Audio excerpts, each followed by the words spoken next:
Radhe Radhe friends, हरे कृष्णा, श्री हरिदास। कैसे हैं आप सभी लोग? कमेंट बॉक्स में अवश्य बताइएगा। आज के इस वीडियो में मैं आप सभी के साथ में निर्जला एकादशी की व्रत कथा शेयर कर रहा हूँ, सो ध्यानपूर्वक सुनिए। सबसे पहले हम जयकारा लगाएंगे। बोले श्री विष्णु भगवान की जय, एकादशी महारानी की जय, निर्जला एकादशी की जय। निर्जला एकादशी व्रत का पौराणिक महत्व और व्याख्यान भी कम रोचक नहीं है। जब सर्वज्ञ वेदव्यास ने पांडवों को चारों पुरुषार्थ धर्म, अर्थ, काम और मोक्ष वाले एकादशी का व्रत का संकल्प कराया था, तब युधिष्ठिर ने कहा, हे जनार्दन, ज्येष्ठ मास के शुक्ल पक्ष में जो एकादशी पड़ती हो, कृपया उसका वर्णन कीजिए। भगवान श्री कृष्ण ने कहा, हे राजन, इसका वर्णन परम धर्मात्मा सत्यवादी नंदन व्यास जी करेंगे, क्योंकि ये संपूर्ण शास्त्रों के तत्वज्ञ और वेदांगों के में पारंगत विद्वान हैं। तब वेदव्यास जी कहने लगे, कृष्ण पक्ष और शुक्ल पक्ष दोनों पक्षों में की एकादशी में अन्न खाना वर्जित है। द्वादशी के दिन स्नान करके पवित्र हो और फूलों से भगवान केशव के पूजन करें। फिर नित्य कर्म समाप्त होने के पश्चात ब्राह्मणों को भोजन देकर अंत में स्वयं भोजन करें। यह सुनकर भीमसेन बोले, परम बुद्धिमान पितामह,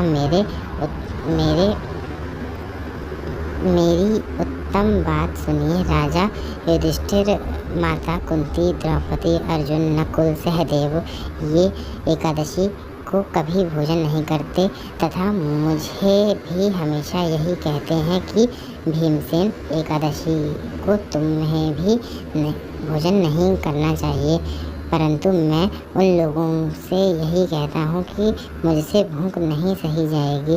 भीमसेन की यह बात सुनकर व्यास जी ने कहा, यदि तुम नरक को दूषित समझते हो और तुम्हें स्वर्गलोक की प्राप्ति की अभिष्ट है और तो दोनों पक्षों की एकादशियों के दिन भोजन नहीं करना चाहिए। भीमसेन बोले, महाबुद्धिमान पितामह, मैं आपके सामने सच कहता हूँ, मुझसे एक बार भोजन करके भी व्रत नहीं किया जा सकता, तो फिर उपवास करके मैं कैसे रह सकता हूँ।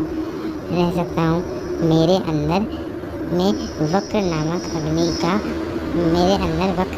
अग्नि की सदा प्रज्वलित रहती है, अतः जब बहुत अधिक खाता हूँ तभी यह शांत होती है। इसलिए महामुनि, मैं पूर्व वर्ष भर में केवल एक ही उपवास कर सकता हूँ, जिससे स्वर्ग की प्राप्ति सुलभ हो तथा जिसके करने से मैं कल्याण भी हो सके। ऐसा कोई एक व्रत निश्चय करके बताइए, मैं उसका यथोचित रूप से पालन करूंगा। व्यास जी ने कहा, भीम, ज्येष्ठ मास के सूर्य वर्ष राशि पर हो या मिथुन राशि पर शुक्ल पक्ष में जो एकादशी हो, उसका यत्नपूर्वक निर्जला व्रत करो। केवल कुल्ला या आचमन करने के लिए मुख में जल डाल सकते हो, उसको छोड़कर किसी प्रकार का जल विद्वान पुरुष मुख में न डाले, अन्यथा व्रत भंग हो जाता है। एकादशी को सूर्योदय से लेकर दूसरे दिन के सूर्योदय तक मनुष्य जल का त्याग करे तो यह व्रत पूर्ण होता है। तदनंतर द्वादशी को प्रभात काल में स्नान करके ब्राह्मणों को विधि पूर्वक जल और स्वर्ण का दान करें।